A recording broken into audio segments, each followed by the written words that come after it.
My name is Fatima Kadir, and for many years I believed wholeheartedly that Islam was the absolute truth. It defined who I was, shaped my life, my entire reality. But then a single verse turned my world upside down. From a young age, I accepted everything without doubt. Islam seemed perfect. The Quran was the ultimate truth. One day, I came across a verse that truly disturbed me. This wasn't criticism from others. It was right there in the book I'd always trusted. What was it about this verse that unsettled me so deeply? Why did it shake the very core of my beliefs? What followed would transform my life in ways I never imagined. If you've ever struggled with uncertainty or sensed something wasn't quite right, I want to open up about my experience. But before we go on, please subscribe so you won't miss any of my important videos. Type "I subscribe" in the comments, and I'll make sure to personally welcome you to our community. Now, let's dive in. I grew up in a household where Islam was more than just a faith. It was the foundation of our lives. From my earliest words, I was taught to recite verses from the Quran. My parents instilled in me that Islam was the ultimate truth, the only path to God, and that questioning it was simply not allowed. I performed my 5 daily prayers, bowing in total devotion. I fasted every Ramadan, memorized surahs, and wore my hijab with pride, believing it was my sacred responsibility as a Muslim woman. Our home revolved around Islamic teachings. We celebrated Eid with happiness, avoided anything considered haram, and followed every rule meticulously. There was comfort in the predictability, the assurance, and the sense of unity that came from being part of the Ummah. I never thought to question what I'd been taught.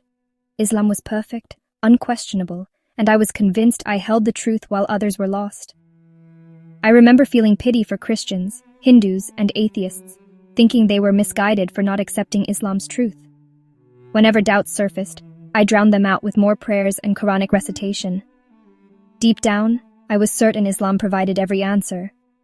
At least that's what I believed, until everything changed.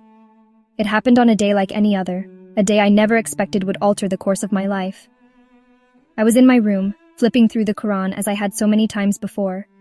But this time, my eyes stopped on a verse I'd either overlooked or never truly considered. It felt different, as if it demanded my full attention. The verse, Surah An-Nisa 4:34, stated that men are protectors of women, and in some situations, a husband is allowed to strike his wife. I read those words again and again. My heart pounded. Strike them. I was shocked. I had always believed Islam was a religion of peace and justice, especially for women. Yet here was a verse permitting a husband to hit his wife. I tried to reassure myself, wondering if I misunderstood or if the translation was inaccurate. Maybe there was a deeper interpretation that scholars knew, but I didn't. I quickly searched for different explanations, hoping to find something that would ease my mind. But no matter where I looked, the message stayed the same. Some scholars tried to soften the meaning, saying it referred to a gentle tap, while others justified it as a necessary form of discipline. Still, I couldn't shake the feeling that something was terribly wrong. I wanted to ignore what I'd read, to dismiss it like I had with other difficult questions. But this time I couldn't. The more I reflected, the more troubled I became. If Islam truly valued women, why would it allow even a minor act of violence? How could a just and compassionate God permit this? And if I had ignored this verse for so long, what else had I missed? That was when the first crack appeared in the foundation of my faith. Once that crack formed, it only grew. I couldn't keep my doubts bottled up. The burden was too much, and I needed answers. So I did what I'd always been taught. I turned to those considered wiser. I first went to my mother, choosing my words carefully so I wouldn't sound disrespectful. "Mama, I read something in the Quran today about husbands disciplining their wives. What does it really mean?" She barely glanced up from what she was doing. "It means exactly what it says. A husband has authority over his wife. If she disrespects him, he has the right to correct her." Her nonchalant response sent chills through me. I pressed further. "But why would Allah allow a man to hit his wife? Isn't that unjust?" She finally looked at me and said, "Fatima, you don't understand. You're too young to question these things. Allah's wisdom is beyond us. We must obey." That answer didn't satisfy me. I needed more than just blind obedience, so I approached an imam after Friday prayers, hoping he could offer more clarity. "Sheikh, I read Surah An-Nisa 4:34, and I don't understand why it allows a man to strike his wife." He smiled kindly and said, "Sister, don't let Western ideas confuse you. Islam gives women rights like no other religion. This verse isn't about abuse, it's about discipline. And even then, It's a last resort, meant to be symbolic, not harmful. Trust in Allah's wisdom. Outwardly, I responded with a polite nod, but inside, I couldn't shake my discomfort. If discipline was the goal, why was any form of physical force necessary? How could a compassionate God condone even a symbolic act of harm? No matter how much I wanted comfort, his explanation never truly eased my mind. I kept searching, hoping someone would finally give me the reassurance I needed. But every answer was identical. You don't really understand. Just trust Allah and don't question so much. They said I was thinking too much like a Westerner. Islam is flawless, and my doubts were just the whispers of shaitan. But deep down, I knew it wasn't shaitan. It was my own conscience, the truth trying to surface. The more I searched, the clearer it became that something was fundamentally wrong. That troubling verse was only the start. Suddenly, my mind was flooded with questions I'd never dared to voice before. If one verse could disturb me so much, what else in the Quran had I overlooked? Who was the real author of the Quran? Was it truly the unchanged word of God, or was it shaped by human influence? The deeper I looked, the more inconsistencies I found. Islam claims the Quran is perfect, unaltered, and the final word from God. But if that's the case, why are there so many interpretations and even contradictions? Why do some verses preach peace while others seem to justify violence? How can Islam claim to honor women, yet allow their subjugation? And then came a question I never thought I'd ask. Why does Islam treat Jesus so differently from Christianity? Growing up, I was taught Jesus was just a prophet, nothing more. But as I read further, I saw that Jesus was set apart. No other prophet was born of a virgin. No other prophet was called the Word of God. No other prophet performed miracles like Jesus. Yet Islam reduced him to just another messenger. Why? I couldn't stop digging. I started reading Christian writings and comparing them to the Quran. I listened to stories from former Muslims who had walked this path before me. These were people who once believed as I did, but who found something greater. I listened to Christian apologists discuss the historical reliability of the Bible and present strong evidence for Jesus' divinity. The more I learned, the more the foundation of Islam seemed to crumble beneath me. What if I'd been mistaken all along? What if the truth I'd clung to wasn't the truth at all? I reached a breaking point. The burden of my doubts, questions, and fears became too much to bear. If Islam wasn't true, then what was? Did God even exist? The idea of leaving everything I'd ever known was terrifying. My family, my community, my entire identity was tied to Islam. Leaving it would mean losing everything. Yet something inside me stirred. For the first time, I allowed myself to genuinely seek the truth, not just to defend what I'd been taught, but to open my heart to whatever the truth might be. I whispered a desperate prayer, not knowing who might hear. God, if you're real, show me the truth. Then something happened that I'll never forget. One night, I had a dream so vivid and real that I woke up trembling. In the dream, I wandered in total darkness, unable to find my way. Fear overwhelmed me as I felt completely alone.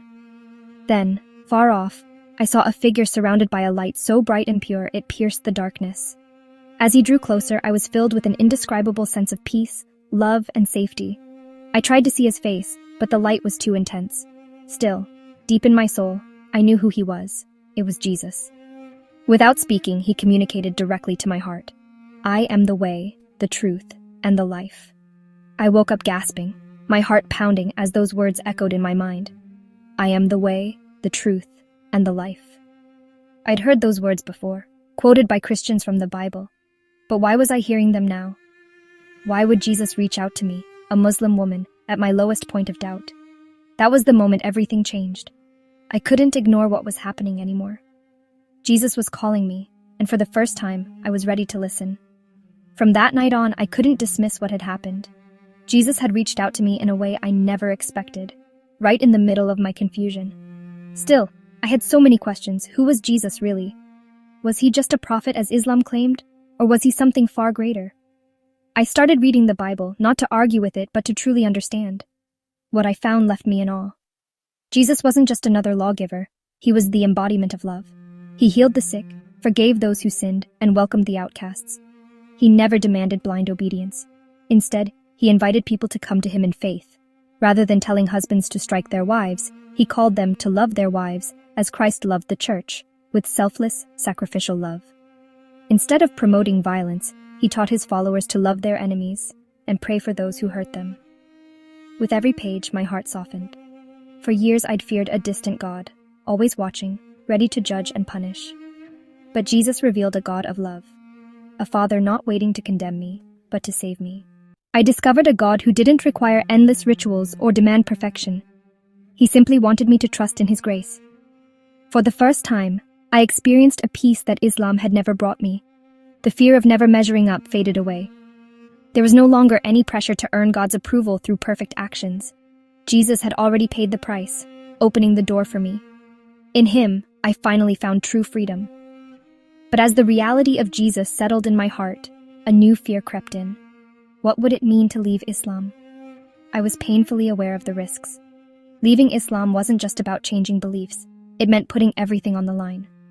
My family, my community, even my safety. I'd witnessed what happened to others who made this choice. Some were shunned, some threatened, and a few even lost their lives. I thought of my parents, the heartbreak and disappointment they would feel. Would they turn their backs on me? Would they ever forgive me? The thought was overwhelming. For weeks I struggled with this fear. I prayed, I cried, I pleaded for direction. And whenever doubt tried to take over, I heard that gentle reminder. I am the way, the truth, and the life. I couldn't ignore what I had seen or silence what my heart now understood. Then I realized I had lived in fear for so long. Fear of questioning, fear of failing, fear of never being enough for God. But Jesus brought freedom, not fear. So I made my choice. No matter the consequences, I would follow Him. When I finally told my family, the pain was deeper than I could have imagined. My mother broke down in tears. My father's face grew cold with anger, and my siblings wouldn't speak to me. They called me a disgrace, a traitor, someone led astray by Western ideas. Some relatives cut me off completely. The pain was intense, yet in the midst of that suffering, I felt something holy. For the first time, I wasn't afraid. I wasn't alone. The truth had set me free. And even though I lost so much, I gained something far more precious. I found the one who would never leave me, the one who loved me before I even knew Him. No matter what comes, I know following Jesus is worth every sacrifice. If you're watching this and questioning everything you've ever believed, know that you're not alone. I understand how frightening it is to doubt what you've always accepted. But let me share what changed my life. Truth doesn't fear questions. If something is real, it welcomes your curiosity instead of demanding blind faith. It invites you to seek, to ask, to knock. And Jesus promised that those who seek will find. I never thought I'd leave Islam. I never imagined I'd be here sharing my story. But when I sincerely asked God for the truth, He led me to Jesus, the only one who could fill the emptiness inside me, the only one who could give me the peace I'd been searching for all my life. If you're searching too, I encourage you to keep going. Study the Bible, ask the tough questions, and most importantly, pray. Ask God to show you the truth, and I promise, He will. One verse made me question everything, but in the end, it led me to Jesus. If this story speaks to you, please subscribe to the channel so you won't miss more powerful testimonies. Share it with someone who needs to hear it, and comment, "I subscribe" below, so I can personally welcome you to our community. Remember, you are not alone. Keep searching for the truth, because it will set you free.